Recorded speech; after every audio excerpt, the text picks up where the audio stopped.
Hello guys, want to keep your child's Android safe and supervised? In this quick guide, we're talking about how to exactly set up a Google Family Link on your kid's Android. So guys, firstly, let us begin from the step number 1. On your phone, download Google Family Link for Parents from the Play Store. Open it, tap Get Started, and sign in with your own Google account. Then, on your child's Android, download Family Link for Children and Teens. Make sure the device is factory reset or signed in with the child's Google account. After that, open the app on your child's phone and follow the pairing instructions.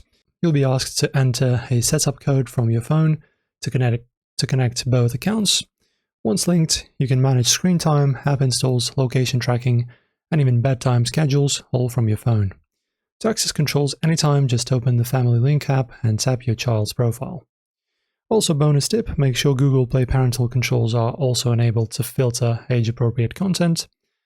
And that's how you set up Google Family Link for your child's Android in this year. If this video helped, like and of course subscribe for more parental control tutorials and tech safety tips.